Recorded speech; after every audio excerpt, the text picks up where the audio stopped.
You're listening to Sunny with Advancing Your Thoughts. I'm here to provide you with a 3 to 5 minute daily podcast of encouragement, insights, revelations, and biblical topics that can help you be an even better version of yourself. And all of that starts with our thoughts.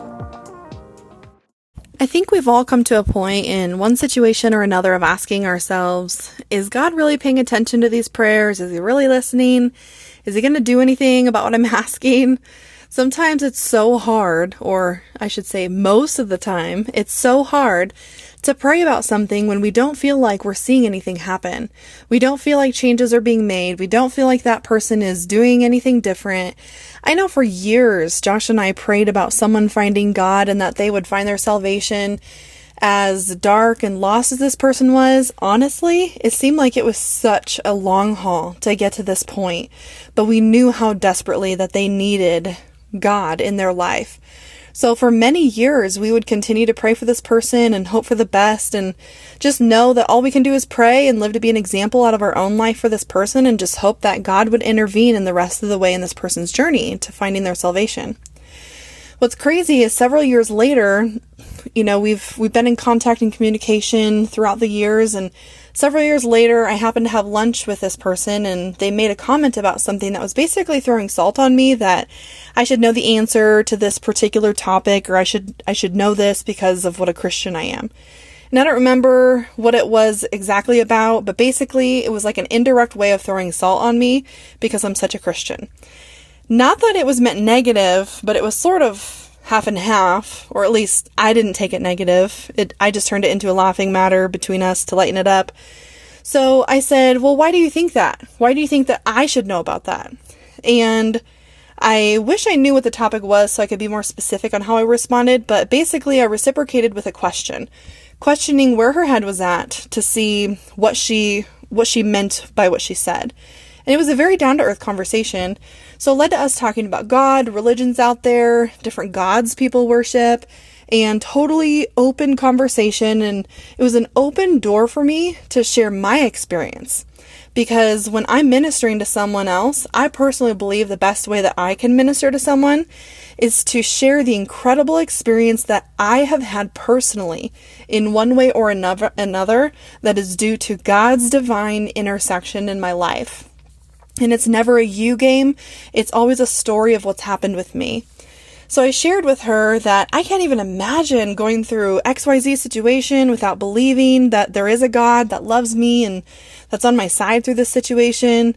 And then I continued to share, I don't even know how I could live in peace every day in my everyday life without knowing that I know Jesus died on the cross and that we can accept him into our hearts and that we can have the opportunity to spend forever with him up in heaven when we die.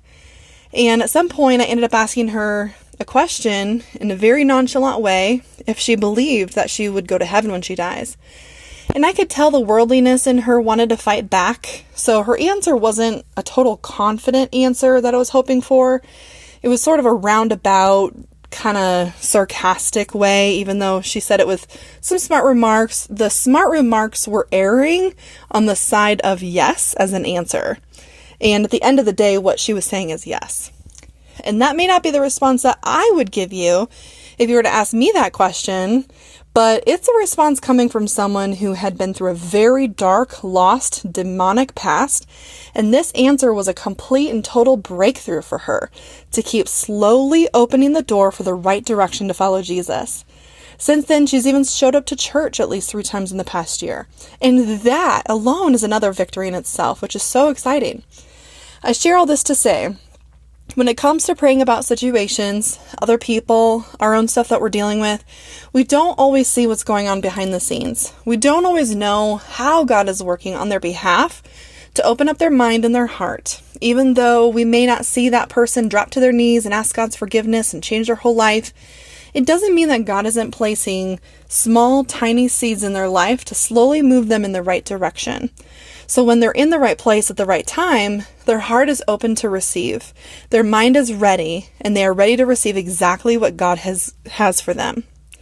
In Isaiah, there's a few chapters where they're talking about Israel rebelling against God. And in Isaiah 59:17, it talks about putting on righteousness as body armor, the helmet of salvation on his head, clothing himself with rubber vengeance, and wrapping himself in a cloak of divine passion. This is the physical, tangible way to describe what God's steps are to prepare for battle, to prepare for war in the spiritual world. If you read Isaiah chapters 56 through 59, you'll see the full circle of what God is willing to do to save Israel and all the people that were rebelling against him. I do have more I want to share with you on this topic, so I'm going to make a part 2 on this topic to share with you tomorrow. But I challenge you to think about this. If you were in a one-on-one conversation with someone and they told you, I don't even know if God is out there, I don't know if he's doing anything or if he's answering my prayers, how would you respond to that person based on what you know from the Bible as true? So I challenge you to think about that. How would you respond to someone asking those questions? And I look forward to chatting with you tomorrow. Thank you so much again for joining me today. Make sure to subscribe so I know that this is helping you, and share with a friend that could be blessed by this message. And God bless you.